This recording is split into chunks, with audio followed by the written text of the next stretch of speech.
What? Hey, I'm James from Smoking Dead Barbecue, and today is all about gaskets. So out with the old and in with the new. So right before I show you how to prepare, clean, and install a brand new gasket, I want to take a moment to answer a question that you guys have. And boy, do you guys have a question on this one. Gasket anxiety runs high in the Kamado Joe community. And so my thoughts on this start with Kamados themselves as the design of barbecue goes back thousands of years, well before gaskets ever existed. And even more currently, the new pellet Joe comes from the factory with the high heat gasket material on the top and it sits right on the base.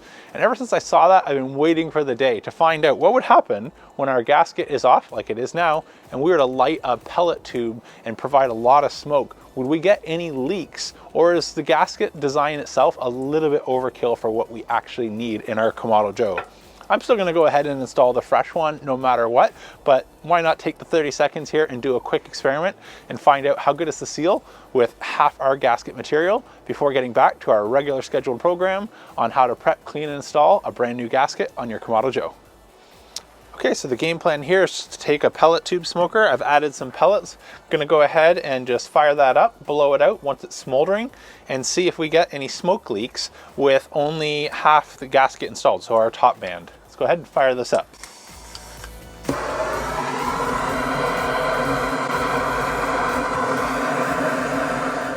Okay, so after that's been burning for a couple of minutes, just to make sure that they continue to burn, we'll blow that out. I'll reposition the camera, close our dome, and just look for any smoke leaks. All right, there you go.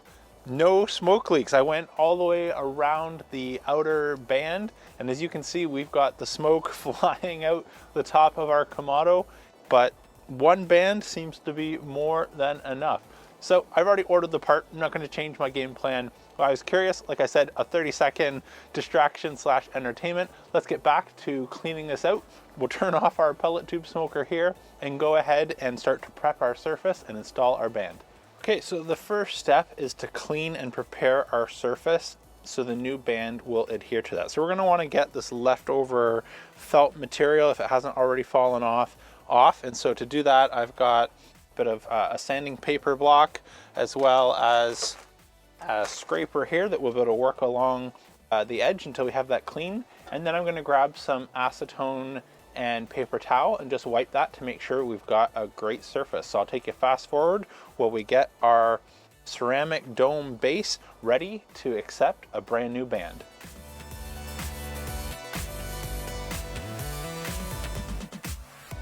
Okay, so that looks good, nice and smooth. We've been able to remove all of this black gasket material that was stuck on there. So what you're going to want to do now, when your wife is not looking, go ahead and steal her nail polish remover or acetone, any cleaning product like that, and we're going to put some on paper towel and wipe this. Make sure again we have the area really clean.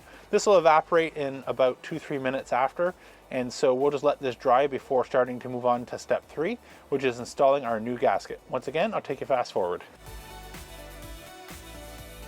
Okay, so we definitely got off a little bit of dirt and grime, so we'll let this evaporate and dry, and we'll be ready to lay down our silicone bead and measure out our gasket. I'll rejoin you in a couple minutes. Okay, so now that it's dry and clean, it's ready to install our brand new gasket. So what we're going to do is we're going to use the adhesive that comes on the gasket just to measure it out so that we know exactly where we need to cut. Then we'll install the sealing paper around the gasket so it becomes one continuous circle. And we'll just quickly pop that off, and then we're going to put down a little bit of high heat silicone. You don't absolutely have to do this, but this stuff is handy to have. If I would have been able to order this sooner when my gasket first started to come undone, I would have only had a small little strip here and I would have been able to fix that. But with COVID and things being back ordered, not able to get out to Home Depot, etc., a month went by and then the gasket sort of came loose, got into the fire and sort of burned up, and I wasn't able to salvage it. So if you don't plan on replacing your gasket, but you might need a maintenance job, some high heat silicone is handy to have around the house, either for repairing your current gasket or installing a new one. So we'll just put down a bead of this and then put that gasket back on top, seal everything up, and give it 12 to 24 hours for it to cure. We're done. I'll bring you closer, show you all this in fast forward.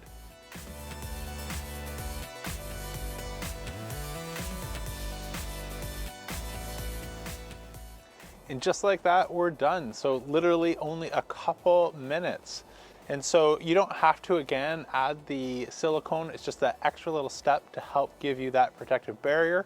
And I found, having done this a couple times, measuring out your gasket and joining it before putting the silicone down is a much easier way than rather, trying to fuss with that and potentially getting silicone on your gasket side.